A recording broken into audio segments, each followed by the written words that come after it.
Y muy buenas tengan todos ustedes. Bienvenidos a una edición más de Ecos Financieros Podcast, el único programa que semanalmente traduce a ustedes todo lo relacionado con el poder, el dinero, las decisiones geopolíticas en historias que sí importen.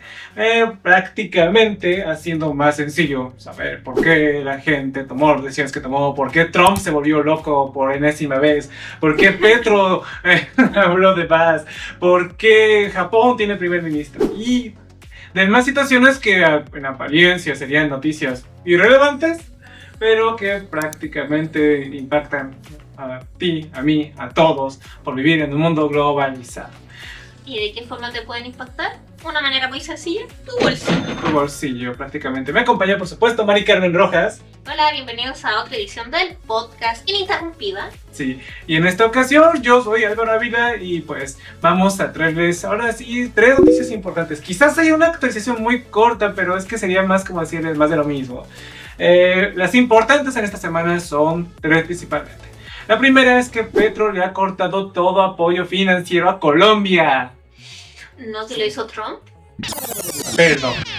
La primera es que Trump le ha cortado todo apoyo financiero a Colombia. No, pero yo creo que está bien. Efectivamente fue Petro con sus dichos. Yo que lo había vuelto a repetir para que lo cortaras. En fin. Sí, miren, prácticamente Petro acaba de perder buena parte del financiamiento de Donald Trump, pero vamos a decirles en esta misión si fue culpa del propio Petro, de puras saludillas que estaba diciendo, de no saber callar y estar critique para un mandatario como Donald Trump, que es, vaya, fue extrañamente paciente. Sí, fue muy paciente, pero quédese para saber a qué nos referimos y cómo es posible que nosotros estemos diciendo que el señor Trump ha sido paciente y comprensivo con el señor Petro. Hasta que ya no pudo más. La segunda noticia va a ser que resulta que Japón ha hecho historia porque por primera vez en su prácticamente historia política reciente, desde la Segunda Guerra Mundial, han tenido un primer ministro mujer. O primer ministra mujer. Un primer ministro mujer. ¿Qué va a ocurrir con esto que ha hecho Japón? ¿Por qué una mujer llegó a este máximo mandato? ¿Y qué va a pasar a ella? Porque resulta que va a recibir a Trump la siguiente semana. Entonces, está como contra las carreras. Está muy interesante, sobre todo que Japón nunca había tenido una mujer en ese escaño de poder. Ajá. Sobre todo siendo Japón un país tan tradicionalista, tan machista, ¿por qué no decirlo? Sí. Muy, muy machista. Sí, no es algo sencillo saber que ha llegado una mujer a este escaño. Parecía como que imposible, sobre todo que llegó antes que el presidente de Estados Unidos. O sea, yo esperaba personalmente que llegara antes un presidente estadounidense mujer que en Japón. Y miren, la vida te da sorpresas. Sí, sorpresas te da la vida. Sí. Vamos a ver qué va a ocurrir con Japón al respecto, qué pasa con sus alianzas en Asia y Pacífico y qué va a ser su relación con Donald Trump y cómo puede o no impactar la economía mundial. Y la tercera noticia importante, resulta que aparentemente salió un economista de Harvard a decir: chicos, he revisado minuciosamente los números de crecimiento de Estados Unidos y creo que estamos en una burbuja económica. Es un crecimiento fake. Francamente, si esto fuera cierto, yo estaría muy asustado. Todos deberían estar muy asustados. Pero vamos a ver y analizar lo que dice este economista, si es cierto o no, porque qué tan real o correcto puede ser o no, y por qué ha ocurrido esta situación. Porque tienen que saberlo. Para este entonces, la mayoría de los economistas pensaban que la economía estadounidense debería estar, vaya, siendo lastimada, viéndose en graves aprietos, y eso no ha pasado. Entonces este economista dice: yo tengo la respuesta, fue un crecimiento fake. Así que vamos a ver qué ocurre realmente. Y afortunadamente para ustedes tienen un economista y una persona que tiene una amplia experiencia con relaciones Asia-Pacífico. Así que quédense con nosotros porque vamos a ver esto y más en Ecos Financieros, un espacio de geopolítica, economía, finanzas e inversión. Vamos por la primera noticia. ¿Qué pasó en Colombia? Bien, resulta que después de una serie de, ¿cómo decirlo?, de enfrentamientos entre Trump y Gustavo Petro, que escalaron especialmente a raíz de que Trump puso una armada estadounidense frente a las costas de Venezuela y Petro se iba a defender a Maduro diciendo no pueden pegarle a mi gran amigo Maduro, donde explicamos que era muy sospechoso que estuviera tan cerca de Maduro. Bueno, ha estado critique a Estados Unidos durante todo este tiempo, a Trump, personalmente a Trump, y ha dicho todo lo que ha podido. Vamos a analizar un momento de estos, qué le ha dicho exactamente. Y pues, que a final de cuentas Trump dijo, se acabó, no más dinero. He sido muy bondadoso hasta el momento. Yo quería mi premio Nobel de la Paz practicando esto de darle otra mejilla, pero este tipo me la puso muy difícil. Es imposible, Petro. Fuera financiamiento, te voy a enseñar quién manda en esta región. Entonces, el presidente Trump decidió cortar toda asistencia financiera de Estados Unidos a Colombia, lo que implica la suspensión de unos $230 millones en ayuda a gran parte de ellos destinados a seguridad, operaciones antinarcóticos y mantenimiento de equipos militares. Porque Estados Unidos tiene bases en Colombia.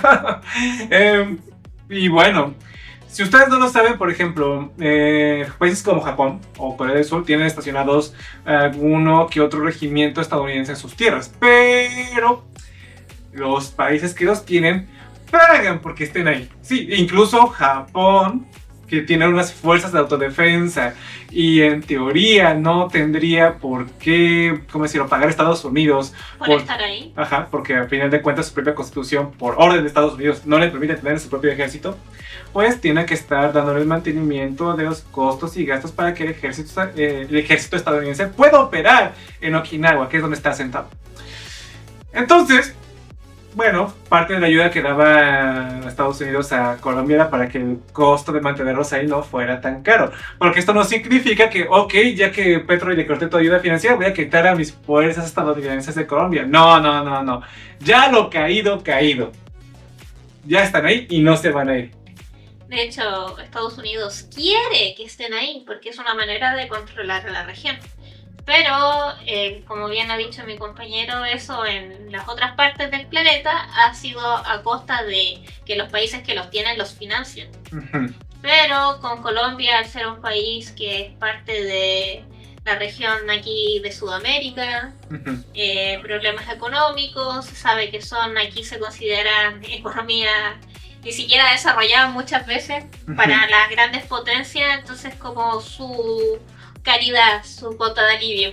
Sí, y bueno, este recorte representa una caída abrupta si se compara con los $720 millones que dio el año pasado, y este es el monto pues más bajo que ha dado en el siglo XXI.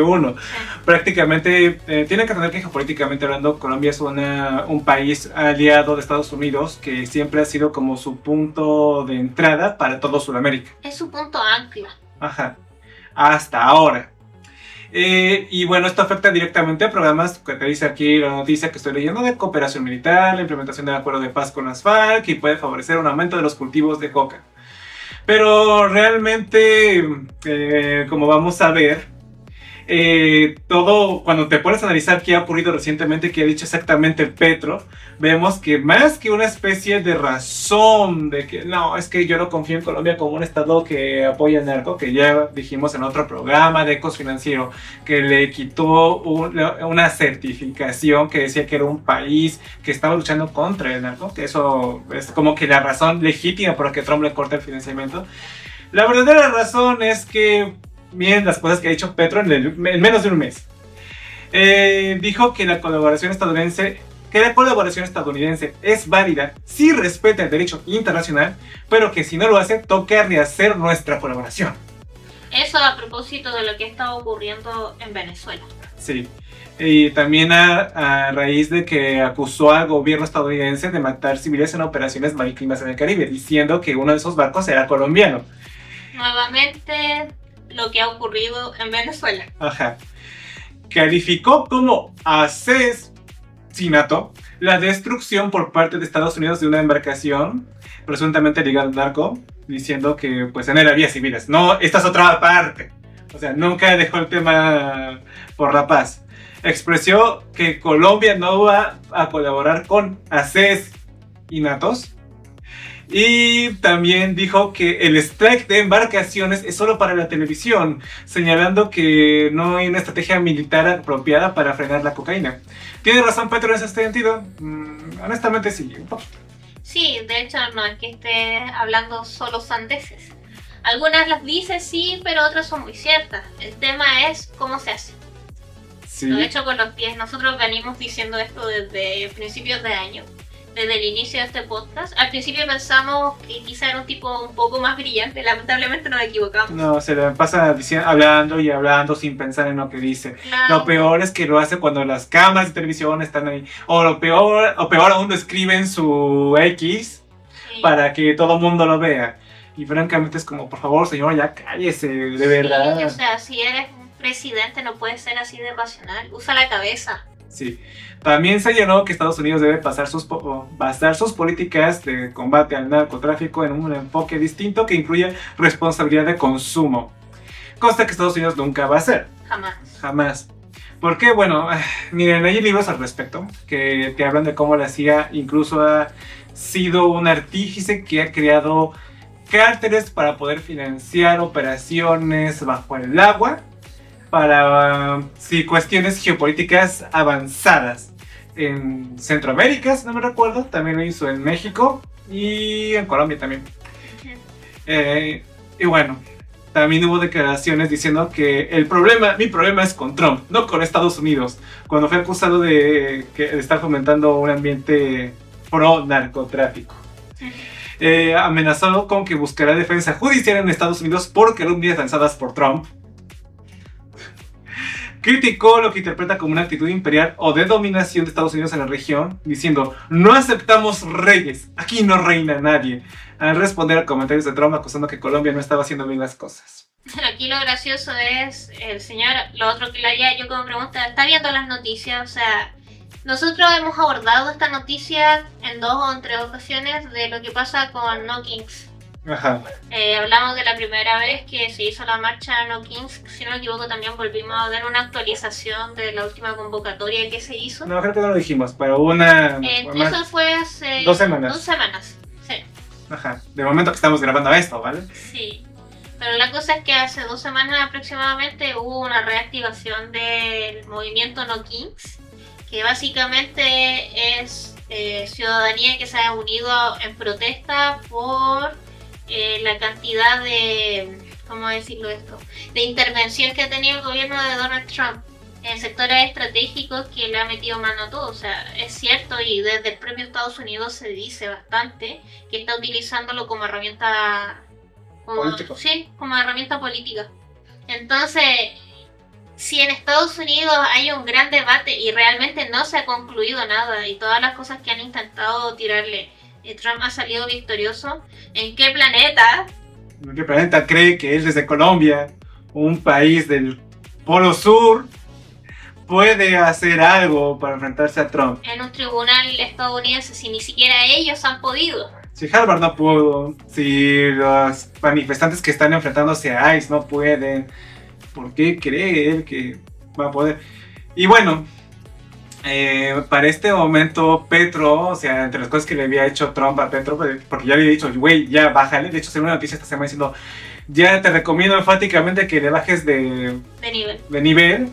porque si no te voy a hacer represalias fuertes. Y Petro siguió bla, bla, bla. Sí, no escucho. Hizo oídos sordos. Sí, para este momento, Trump ya le había retirado la visa a Gustavo Petro para entrar a Estados Unidos, Sí. lo cual es un mensaje político ya de por sí muy fuerte, porque que un presidente de una nación No tenga permiso para entrar a un país.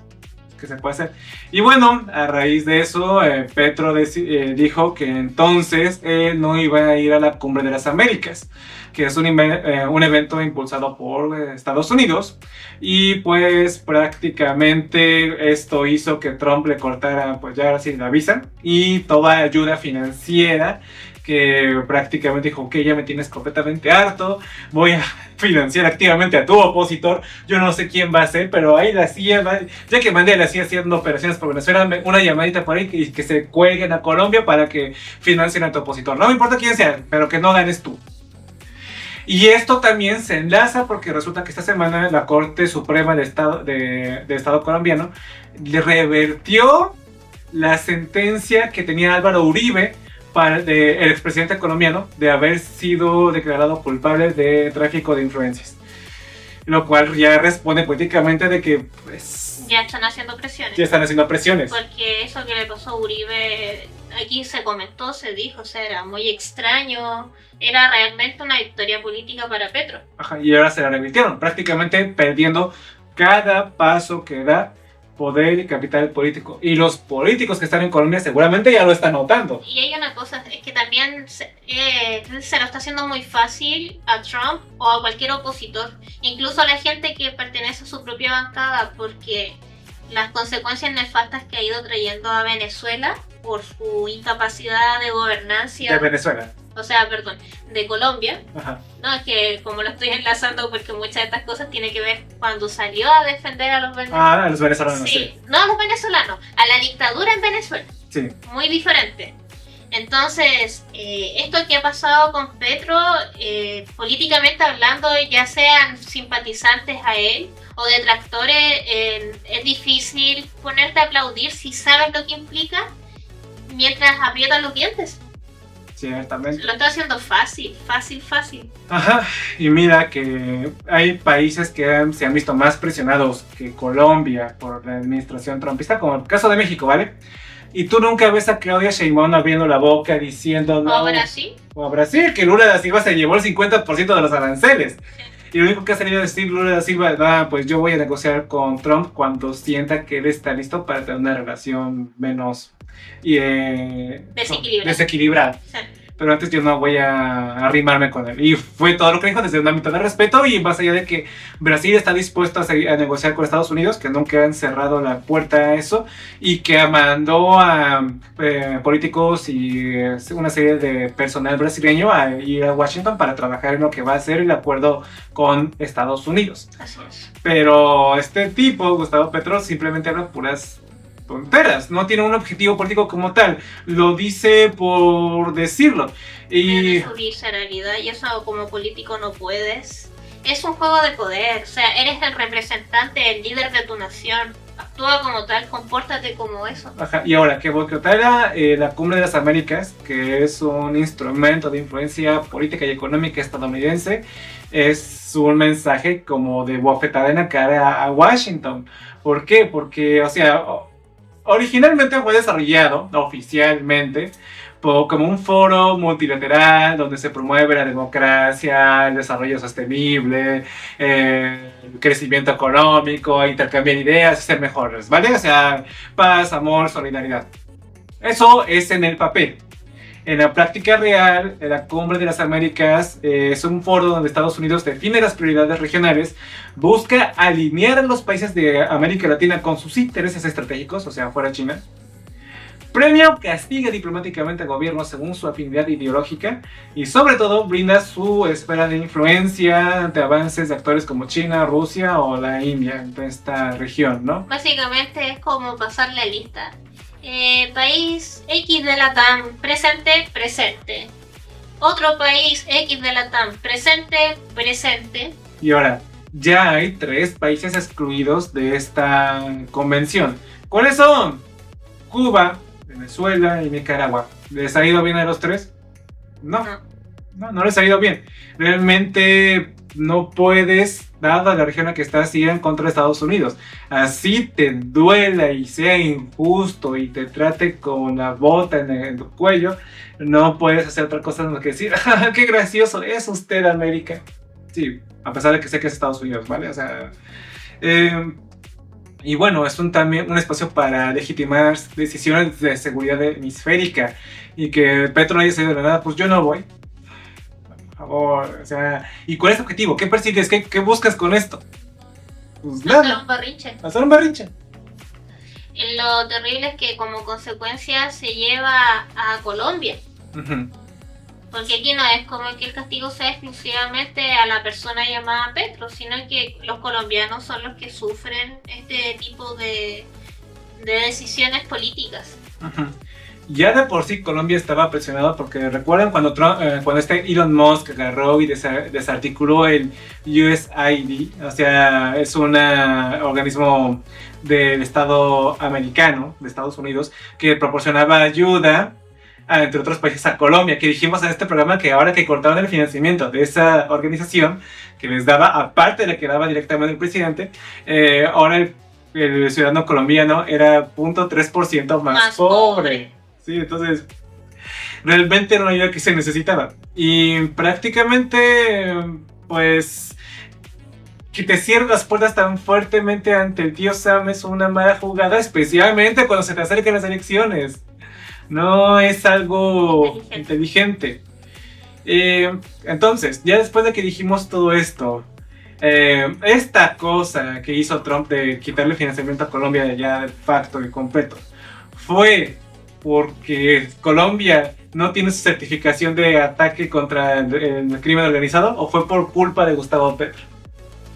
Aquí la pregunta la tienen que responder ustedes. Sí, déjanos en los comentarios qué piensan. ¿Fue culpa de Petro o fue culpa de que Colombia no es un estado puro que combate al crimen organizado? Y en respuesta, Gustavo Petro convoca una concentración en Bogotá este viernes 24 de octubre para poder salir a defender al gobierno colombiano contra el monstruo naranja como Trump. Un monstruo como Trump, literalmente, en la Plaza Bolívar a las 4 de la tarde. Dice, en su país, en Colombia. su país, Colombia. Dice Gustavo Petro, el pueblo tiene que salir hoy a la calle y por eso el viernes los invito a las 4 a acompañarme porque es en compañía que uno se defiende de un monstruo como Trump. Mira, ojalá que les haga mal y que Gustavo Petro se dé cuenta de que todas las mierdas que dice no jalan gente. Para ver la realidad. Sí, recapacita. Le hace entender que no tiene capital político. Al menos de alguien que está desde afuera. Para nosotros no tiene capital político, pero por lo que he visto, he estado recibiendo críticas muy fuertes de la oposición en Colombia. Y si a eso le sumas que a Estados Unidos le encanta llegar y financiar con dinero a los opositores. En todo caso, quién sabe, aquí a este canal han llegado petrolovers a aventarnos la madre. Sí, Así uno que otro bot. Quizá. Sí, por ejemplo, cuando se ve este programa, el video de María Corina Machado, ganándose el premio de hoy, me llegaron bots de Venezuela. Ay, sí. Eso fue muy divertido. Nomás dije, corazoncito, dame visibilidad en el algoritmo, por favor. En fin, si te gustó cómo dimos esta explicación de lo que ha ocurrido con Gustavo Petro y Trump, por favor, deja tu comentario, deja tu like, comenta y comparte y dale a la campanita de YouTube para que te avise cuando subamos nuevos videos. ¿Vale? Siguiente noticia. Resulta que en un evento inesperado, por así decirlo, Como lo dijimos, lo veíamos más posible de que ocurriera primero en Estados Unidos. sí, una mujer toma el mando de Japón. Su nombre de primer ministro es Sanae Takaichi. ¿Quién es esta mujer? ¿Cómo llegó hasta estas escaleras del poder? ¿Y por qué para nosotros nos sorprende? ¿Quién es la señora Sanae? Sí, es una mujer que tiene 64 años actualmente y es miembro del partido gobernante Liberal Democratic Party o Partido de la Democracia Liberal. Y resulta que la forma en la que llegó al poder es porque el sistema japonés de elección de presidentes es diferente al de Latinoamérica. En Latinoamérica tú votas por quién quieres que esté al mando. Es un voto directo en una urna que supuestamente nadie puede conocer. Y ahí eliges directamente quién quieres que te gobierna, ¿vale? En Japón no es así. En Japón es una democracia indirecta donde tú eliges a tus representantes. Como en Estados Unidos. Como en Estados Unidos. Pero los representantes son los que eligen al presidente. En Estados Unidos tú sí eliges al presidente. En Japón son ellos, el parlamento, el que decide quién va a ser el presidente. Tiene sus cosas buenas y cosas malas porque prácticamente es que la política sea cosa de bits. Y lo es. De hecho, Muy elitista. Para contender en la política tienes que dejar una cantidad de dinero bastante fuerte. Hay clanes políticos en Japón. Sí. Y hay una magia muy fuerte. Y tú dirás, pero Mari Carmen, Álvaro, ¿cuál es la diferencia en un país de Latinoamérica? Si también quieres ser presidente en México, tienes que dejar una cantidad muy fuerte de dinero para poder contender. De hecho, los gobiernos dan dinero a los partidos políticos para que puedan hacer sus campañas. Y lo cual no quita que tengan que buscar financiamiento de otros actores, ¿vale? La diferencia es que aquí tú, personalmente, de tu bolsillo, tienes que dejar una cantidad muy fuerte de dinero para poder contener, por ejemplo, a la alcaldía de Tokio o a la alcaldía de una región chiquita en una parte muy alejada de Japón, ¿vale? Y si no tienes ese dinero, simplemente no puedes estar. Encima, la cantidad de candidatos que contienden es mucho mayor por lugar que la de alcaldías como Bogotá o la de Buenos Aires. Prácticamente puede haber hasta 15, 16 candidatos de una misma lugar chiquito. Sí. Entonces, ¿qué pasa con ese dinero que agarras y tú das en el para contender? Bueno, si ganas, se te regresa. Si no, se pierde. Se queda en el gobierno japonés. Y eso es una cosa que limita bastante quién puede, quién no puede contender en la política japonesa. Elite pueden porque tienen la solvencia económica como para poder poner esa cantidad de dinero que se necesita. Presentarse una y otra vez. Sí, porque para ser electo también es importante ser un rostro visible. Lo que a ti te convierte en rostro visible es la cantidad de veces que apareces y por qué terminas siendo electo. Así es. Entonces, para el momento en que Sanae llegó al poder, primero, ¿cómo lo hizo? Resulta que como el parlamento del partido de esta Sanae vio una derrota muy fuerte en julio de este año, el antiguo primer ministro Shigeru Shiba decidió renunciar diciendo, no, pues ya no tengo poder político, a diferencia de Macron o de Justin Trudeau en su momento. Él dijo, pues ya no tengo jale, pues me retiro para que otro miembro de mi partido suba.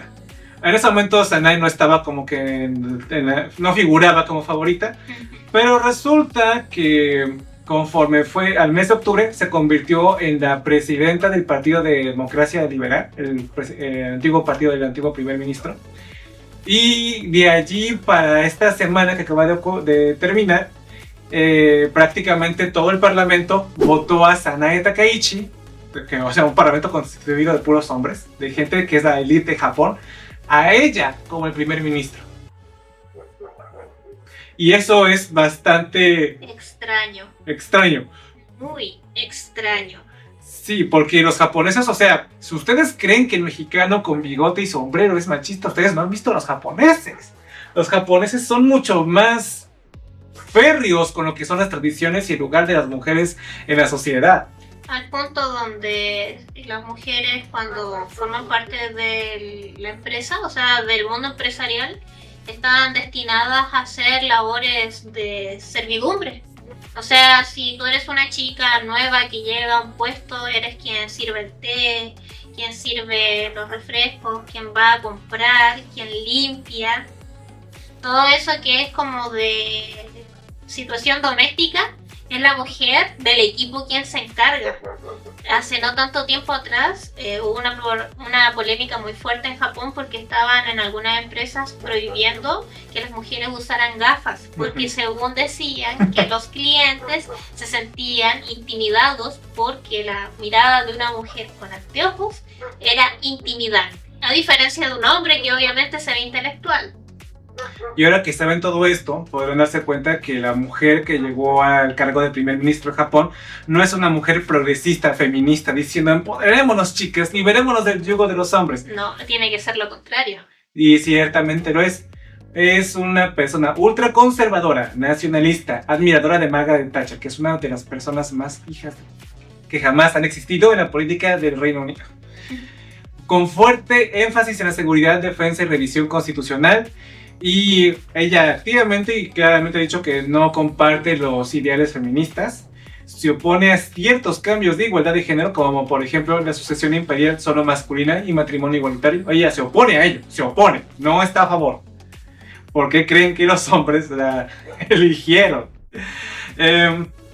Y prácticamente una de las cosas más fuertes que ha venido a tratar de anunciar su marca, su política, su eslogan. Si el de Trump fue Make America Great Again, Estados Unidos de otra vez, el de ella fue Japón fuerte. Prácticamente queriendo decir que quiere reformar la constitución para que Japón tenga más libertad en la manera de gestionar su defensa, que ya tengan un ejército formal y puedan hacer unos cambios para poder exportar e importar armas sin tantas regulaciones como lo pide la constitución japonesa. Algo muy importante porque en Japón esto ha estado en vientos hace mucho tiempo, o sea, los más conservadores, sin embargo, no ha progresado porque a pesar de todo son tradicionalistas, su constitución también es parte de la tradición. Pero estos vientos que ha venido trayendo el mundo, Trump, prácticamente hace que la elección de Sanae sea como que rara, ¿no? Yo les había dicho en otro programa de Ecos Financieros que a mí me parecía curioso que Trump no haya querido llamar a la Casa Blanca a hablar con esta Claudia Sheinbaum. Ya llamó 2 veces al primer ministro de Canadá, que es parte del Tratado de Libre Comercio entre México, Estados Unidos y Canadá, y a Sheinbaum no la ha llamado ni una sola vez. Yo les dije que para mí era como que Sheinbaum era precisamente la kriptonita de Trump, porque como es una mujer y puede agarrar y llegar desde la debilidad y de que, ay, soy una pobre mujer indefensa de un país omnipoderoso y Trump me humilla, mira cómo me toca la pierna, qué incómodo. O sea, Trump no se iba a poder controlar y que le parecía raro, ¿vale? Pero quizás sea un poco el hecho de que el elegir a Sanae Takaichi sea un poco de ver cómo estaban las turnas políticas y decir, ok, vamos a meter a una mujer porque Trump no va a ser tan duro con una mujer como lo va a ser con un hombre. Exacto, lo más probable es que la elección de esta mujer, que es ultra conservadora, que claramente no está de acuerdo con la igualdad de hombres y mujeres, que está en contra del pensamiento feminista, es perfecta porque su condición de ser mujer podría ser un arma política para poder hacer negociaciones y tener favorabilidad hacia las negociaciones con Trump propiamente. ¿Y por qué? Ustedes dirán, pero si Trump es tan hijo de... Si él es tan visceral, no piensa tanto, diferentes cosas. Es tan matonísica su forma de ser. ¿Por qué se tendría cuidado con una mujer? Sencillo, votantes. Resulta de que a pesar de todo, él sabe muy bien de que tiene que cuidar cómo es el trato, porque es una parte importante de los votos que ellos obtienen para poder estar en la política. Así es. Al final de cuentas, lo que haga Trump de cara al mundo es algo que influye o no para que los votantes en su propio territorio decidan si van a votar por el partido de Trump. Entonces, ¿cómo va a cambiar la dinámica con Trump en toda esta situación, ¿no? Porque lo que ella ha dicho actualmente es que la alianza entre Japón y Estados Unidos es una piedra angular de la diplomacia japonesa. O sea, no va a ser una cuestión de alejarse tanto de Estados Unidos. Al contrario. De hecho, necesitan hasta cierto punto el permiso de Estados Unidos si es que realmente quieren cambiar esa constitución y quieren finalmente tener su propio ejército como tal, o sea, que se llame ejército y no fuerzas de protección. Y francamente este es el mejor momento con este presidente Trump, sí, en el que lo pueden hacer, porque Trump no piensa a largo plazo, piensa muy cortoplacista. Si en la semana que viene consiguen darle un halago lo suficientemente fuerte y grande y le prometen un montón de riquezas personales, es probable que a Trump no le importe dar su brazo a torcer y diga, ok, claro. Adelante, ha pasado tanto tiempo, Japón es un buen amigo de Estados Unidos y sí. Y sí va. También hay que tener en cuenta que su relación con la India no va a alejarse. De hecho, ya ha salido a decir que va a continuar con esta visión que se firmó entre la India y Japón en agosto de 2025, con una visión conjunta para la próxima década, para profundizar su cooperación en tecnología, movilidad, seguridad y economía. Entonces eso también sigue adelante, no se va a cortar. Y ya les dijimos que es en parte porque Japón y la India quieren ser el tercer bloque. Saben que solas no pueden. Y necesitan estar juntos. Y también parte por la cual quieren agarrar y cambiar la constitución de Japón es para que tenga más libertad de acción en las aguas territoriales japonesas. No es que no la tengan, sí la tienen, pero no quieren tener que estarle pidiendo permiso a Estados Unidos para cada cosa que ellos hacen. Ajá. Y de hecho, insisto, o sea, esto habría sido muy difícil. Históricamente hablando, fue muy difícil de conseguir. En el último tiempo, en los últimos años, han habido un auge del extremo conservadurismo y con ello el extremo nacionalismo, y con ello voces en Japón concretamente que piden la milicia propiamente. Pero no se habían dado las condiciones hasta ahora. Sí. Que incluso fue electa una persona de que tiene eso en mente. Así es. Y bueno, prácticamente esta Sanae Takaichi, lo que sería cuestión de analizar es qué tan fácil le puede ser o no cambiar la Constitución. Y miren, prácticamente el artículo que quiere cambiar es el artículo 9, que da legitimidad constitucional a las fuerzas de autodefensa y permitir un papel más normalizado a las fuerzas, reconocerlas como un ejército, en pocas palabras, ¿no? Así es. Para ello, debe obtener la aprobación de la propuesta por una mayoría de 2/3 partes en ambas cámaras del Parlamento, en Japón, y luego la ratificación de la reforma mediante un referéndum nacional. O sea, ahora sí que los japoneses salen a votar a favor de este referéndum. Prácticamente no basta con la voluntad de Sanae Takaichi. Hace falta 2/3 partes de la Cámara de Japón y luego ganar, como ahora sí, con los japoneses para que voten a favor, ¿no? Y esto convierte cualquier enmienda en un proceso político largo, burocrático y arriesgado, donde vas a tener que estar haciendo favores, negociando. Es una cosa que a corto plazo no se va a poder hacer. Y todo esto en este momento en el que Trump se anunció que va a ir a visitar a Tokio la siguiente semana. Y de hecho ya los japoneses han dicho que van a recibir con la mayor alfombra roja de la que sean capaces de darle a Trump. Será un itinerario familiar para Trump, quien fue el primer invitado extranjero en reunirse con el emperador durante su visita inaugural en Tokio. De hecho, va a volver a reunirse otra vez con el emperador Naruhito en el Palacio Imperial. Y va a tener una cena en la Casa de Invitados del Estado, según informes de medios japoneses, ¿no? O sea, realmente le van a decir, si crees que Reino Unido te trató como si fuera realeza, espérate la realeza japonesa. Aquí tenemos cosas que solamente se ven en animaciones más 18.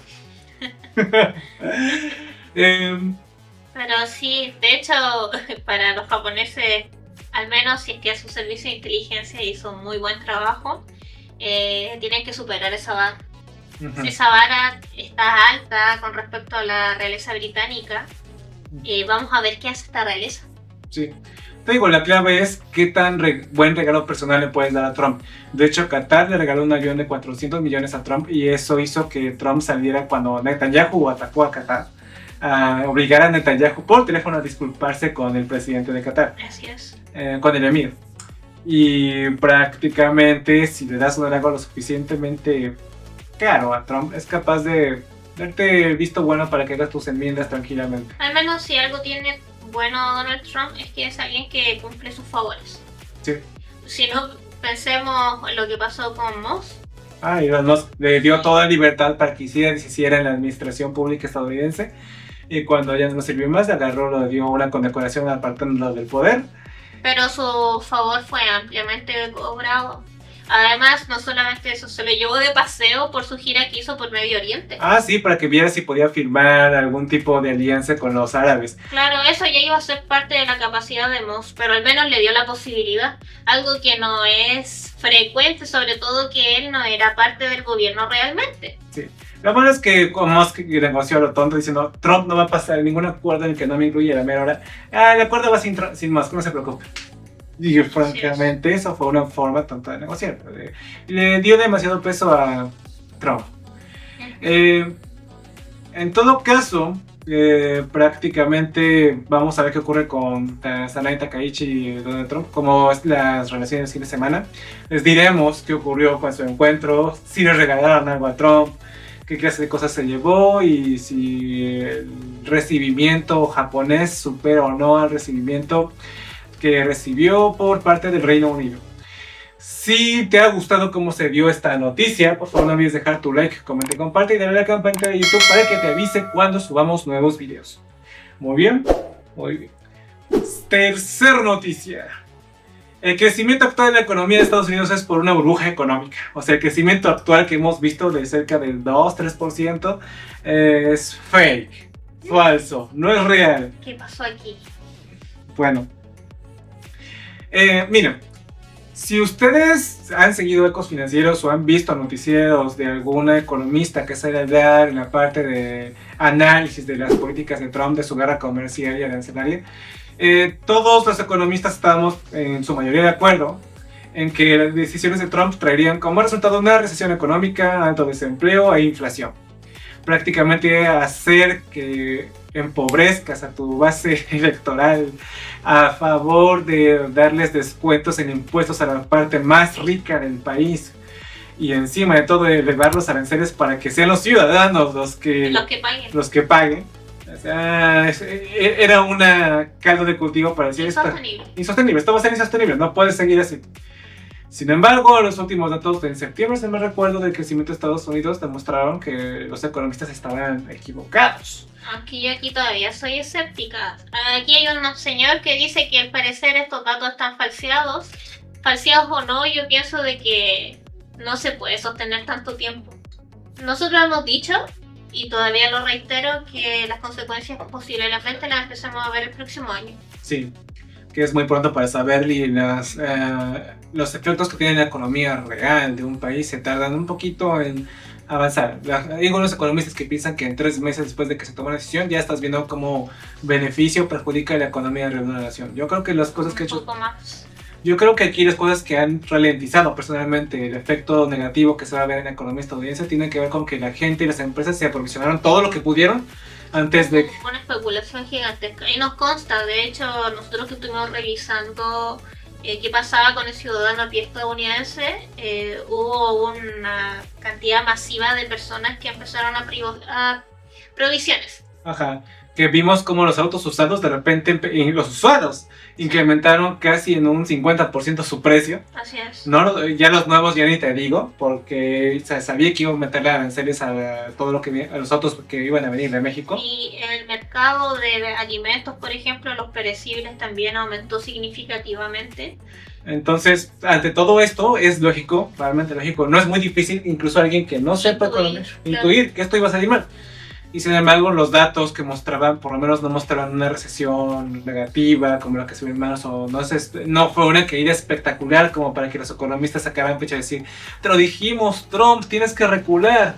Y por el contrario, Trump salió a decir, les dije que yo tenía razón, ahora... Insisto que es demasiado pronto. Aún así me parece muy extraño, y aquí es la noticia, que resulta que dice alguien que fue más pronto de lo que nosotros decimos. Sí. El economista de Harvard, Jason Furman, señaló que en la primera mitad del 2025 las inversiones en inteligencia artificial, Nvidia, Google, Microsoft, fueron responsables de casi el 92% del crecimiento de la economía estadounidense. Esto es importante. Casi la totalidad de la creció la economía de Estados Unidos, que no fue tanto, por cierto. O sea, 2-3% no es mucho. Sé que la gente se acostumbró a eso, pero realmente no es tanto. Antes solía ser del 4 o 5%. Y en sus mejores momentos llegaba a ser del 8%. Prácticamente, significa que el país creció económicamente por las inversiones que han hecho tanto las tecnológicas como el propio ejército estadounidense y el gobierno estadounidense en empresas para desarrollar la inteligencia artificial. Recordando que están en una carrera, sobre todo de que China también está queriéndose aprovisionar de los chips. En términos sencillos, es como si una sola empresa dominara todo el mercado y su éxito estuviera impulsando el crecimiento de toda la economía. Si quieres ver otros ejemplos históricos de algo que se haya pasado, Brasil en la época de entre 2000 y 2008, antes de la crisis económica, tuvo un crecimiento gigantesco y fantástico porque crecía a través de commodities y materias primas. Que eran demandadas por China. Entonces, que ellos creyeron que esto iba a seguir genial. Eternamente. Hasta que China llegó a la crisis económica y China dejó de demandar tantos commodities porque empezó a producirlos él mismo. Así es. Ahí fue donde su crecimiento se fue abajo. También ha pasado, por ejemplo, el caso de México, donde la mayor parte de su crecimiento en un momento fue por el petróleo. Luego cambió a las manufacturas. Y ahora que Trump le puso aranceles a las manufacturas, pues el crecimiento... ¿Se estancó? ¿Estancó? Está cerca del 0%. Sí, ese es el problema, ¿vale? Cuando una economía se enfoca en... Una sola cosa, se especializa solo en una. Ese es el peligro que puede entrañar. Y ahora, ¿por qué algunos expertos advierten sobre una posible burbuja económica. Si no sabes lo que es una burbuja económica, es un efecto que ocurre cuando los precios de acciones o propiedades suben rápidamente más allá de su valor real, porque la gente está tan emocionada diciendo, oh, mira, el ChatGPT ahora es mi psicólogo. Esto, yo no sé qué onda con ella, no sé cómo funciona, pero debe valer mucho.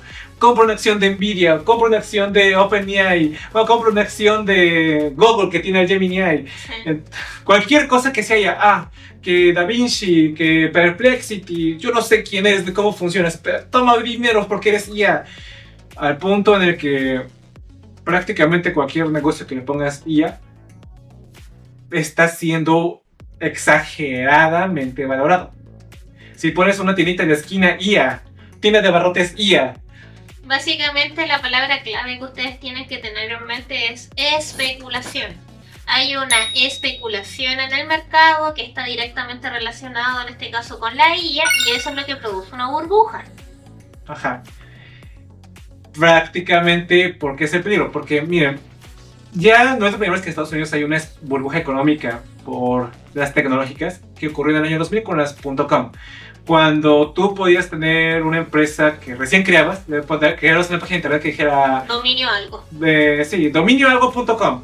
Y salías en bolsa y decías, oh, no entiendo cómo funciona esto del .com, pero si tienes tu página de Pero internet. tiene una página web, debe ser rentable. Sí, y automáticamente de la nada sacabas un montón de dinero porque un montón de gente invertía en ti sin entender exactamente qué estabas haciendo, si eras un negocio real o cómo funcionabas, solamente prometiéndote de que por ser un .com ya eras superior tecnológicamente avanzando.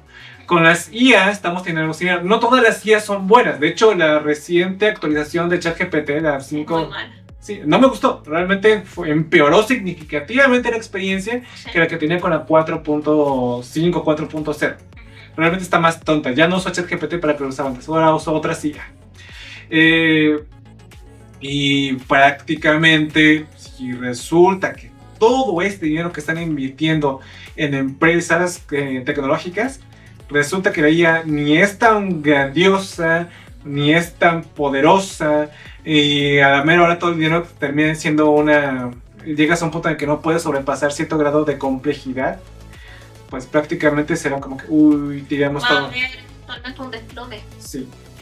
Ahora, por ejemplo, Nvidia ha anunciado este año que va a invertir 5 veces sus ingresos anuales en crear un centro de datos tecnológico súper avanzado para crear una IA súper avanzada y definitiva, ¿vale? La grandiosa IA. También, cuando Trump fue a hacer su gira en Medio Oriente, firmaron un contrato con los árabes para hacer un centro de datos por allá, para hacer este tipo de avances. El Pentágono, por cuestiones de seguridad nacional, ha decidido invertir en las tecnológicas para tener una IA que sea superior en todos los aspectos posibles a las IAs que pueden desarrollar los chinos, los indios y cualquier otra de Europa y del mundo, ¿vale? Así es. Ser los más grandes y más fuertes. ¿Qué? Pero el peligro que está en todo esto es, así como cuando salió la competencia de ChatGPT a principios de este año, DeepSeek, que resultó que fue con tarjetas que no eran ni tan potentes, con una serie de pruebas que no fueran tan exhaustivas y que se sentía tan buena como ChatGPT, y al final resultó que fue, entonces no necesitábamos tanta inversión, o sea, podíamos hacer algo relativamente barato e igual de bueno. Eso puede ocurrir igualmente con toda la inversión que le están dando a las inteligencias artificiales, que a lo mejor está que la inteligencia china a lo mejor no es tan sofisticada, no es tan poderosa como la estadounidense, pero no lo necesita hacerlo, porque las capacidades que tiene esta inteligencia artificial para Que se requieren, se pueden optimizar respecto a los recursos. Sí, Dinero. efectivamente. Encima, si no me recuerdo, salió un paper este año donde decían que la manera que se estaba estructurando las inteligencias artificiales, de cómo se les enseñaba a aprender, era, como decirlo, no era tan práctica ni tan sofisticado como una en la cual tú dejabas que la IA como que seguía solita, por así decirlo. No soy tan bueno en ese aspecto, pero sí leí el paper y es como que, entonces esto plantea un replanteamiento completo de cómo creas las inteligencias artificiales. El problema es que si este paper que yo leí es correcto, significa que todo lo que llevan avanzado Google, Nvidia, OpenAI y demás tecnológicas estadounidenses Gastar a lo tonto. tiene que rehacerse. Gastar a lo tonto. Sí, y ya llegaron muy lejos como para dar marcha atrás. Solo pueden avanzar hacia adelante. Ese es el peligro real de que si esto genera una burbuja económica.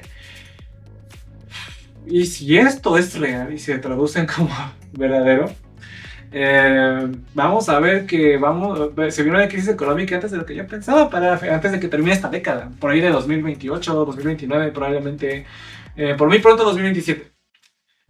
No creo que venga el siguiente año, pero para que sea eso, implicaría que todas las inversiones que han hecho en inteligencia artificial se traduzcan en que, y al final de cuentas, los chinos me sacaran algo más barato, más potente, gratuito, y que los chinos tienen minutos, no me importa, porque me dejan usar herramientas de altísimo nivel. Así es. Y en la mera hora todo esto que sacó Nvidia, Google y demás, se queda pues, oye, ¿y cómo rentabilizamos esto? Obsoleto. Por otra parte, yo creo que actualmente estamos viendo un punto en el que los humanos están siendo infravalorados. Muchas empresas a principios de la década de 2020 se salieron a automatizar un montón de procesos donde los humanos eran clave, como por ejemplo los call centers o atención al cliente.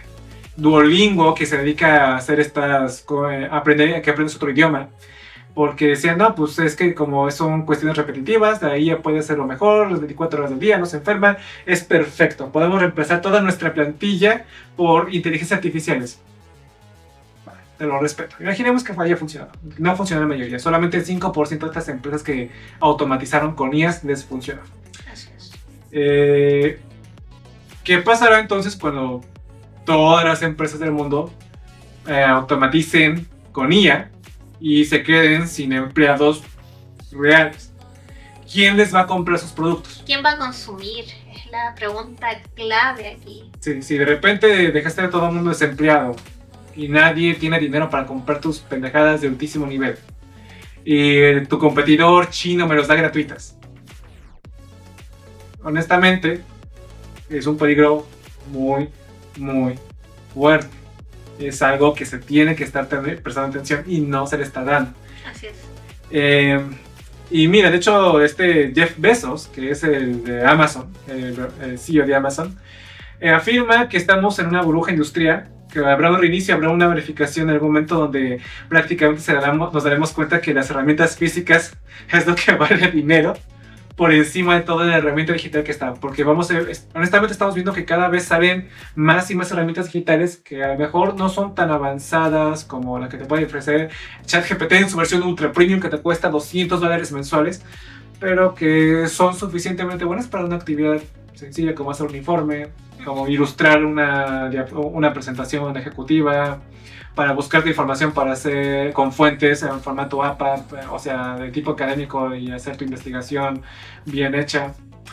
Pero vas a seguir necesitando al humano que hay detrás.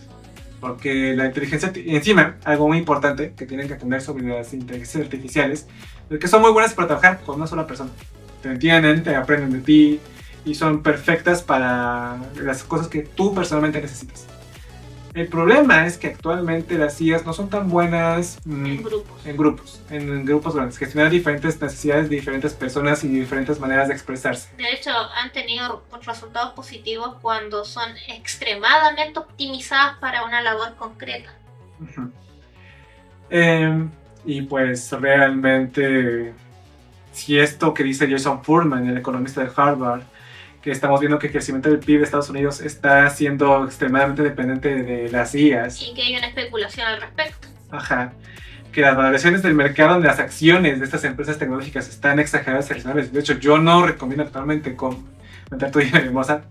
Realmente está una sola palabra muy fuerte y una sola palabra de Trump puede agarrar y destrozar todo. Ya tenemos un ejemplo de hace muy poquito, semana anterior.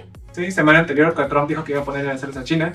O esta semana que Trump dijo que iba a ponerle sanciones a 2 empresas petroleras rusas que incrementó el precio del petróleo exageradamente. Se disparó. Pero basta con que Trump diga, saber que siempre no, para que de repente caiga otra vez el precio del petróleo. Entonces, sí, es muy volátil. Y pues, al final de cuentas, en economía nosotros nos enseñaron que había los ciclos de contratiempo, donde siempre había como que una serie cíclica de tiempos donde la economía estaba en su auge, que todo el mundo como que se saturaba de la última tecnología de última punta y de repente ¡pum! Desplome y se morían las empresas que realmente eran basura y no servían y se quedaban con vida las que eran las reales. Esto no es de todo cierto porque hay empresas zombie que son conocidas, que están vivas y no debiendo estarlo, pero pues realmente esto estamos viendo un antecedente muy importante para lo que está por venir. ¿Qué significa esto? Que esto explicaría en parte por qué de repente el oro ha aumentado tanto su valor. Llegó a $4,000 no hace mucho tiempo. Sí, de hecho el oro es un resguardo cuando la volatilidad es así de grande, y que esté subiendo o bajando no es buena señal.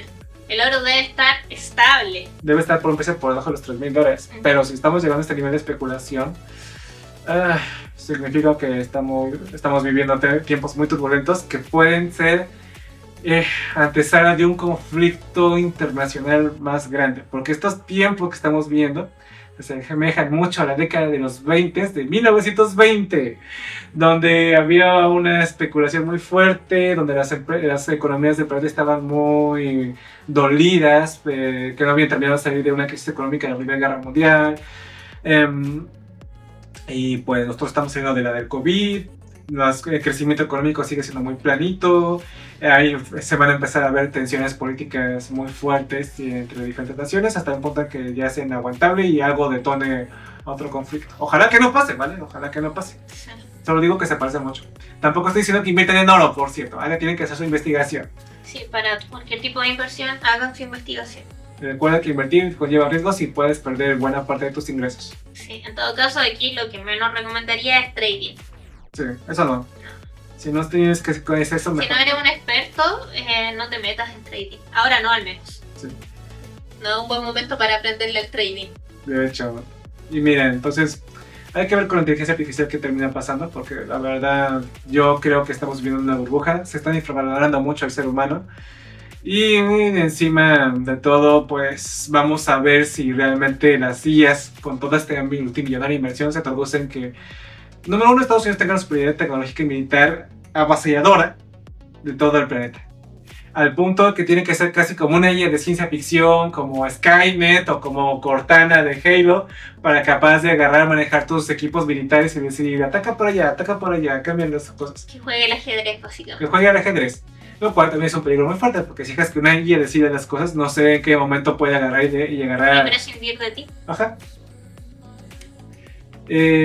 Por otra parte, si resulta que pues esto no convierte a la IA estadounidense en la IA suprema y solamente es muy rápida, pero que en lugar de hacerte una decisión en tomarte en 3-4 segundos, te lo toma en un segundo, digo, ok, qué genial. 4 segundos de diferencia, muy bien.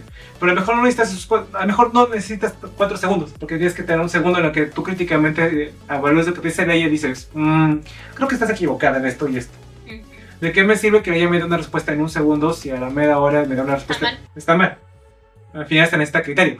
Y eso es lo que ustedes tienen que valorar más que nada en este siglo XXI. Lo que te va a hacer diferenciador como profesionista de cualquier carrera que tú estudies es que tengas la capacidad crítica. Si dependes demasiado de la inteligencia artificial para hacer tus trabajos, tus conclusiones y demás, no sirves como profesionista y nunca vas a llegar muy lejos. Pero bueno, esta sería la tercera noticia de esta noche. Sí, esta es la tercera noticia de esta noche. Y esto sería todo por Ecos Financieros Podcast, el único programa que trae explicaciones de las cosas horribles que pueden ocurrir. Bueno, debe ser un mes del miedo, así que hay que ver qué ocurre. Entonces, somos Álvaro Ávila, Mari Carmen Rojas. Y esto fue Ecos Financieros. Nos estaríamos viendo para una siguiente edición la próxima semana. Nos vemos. Bye bye.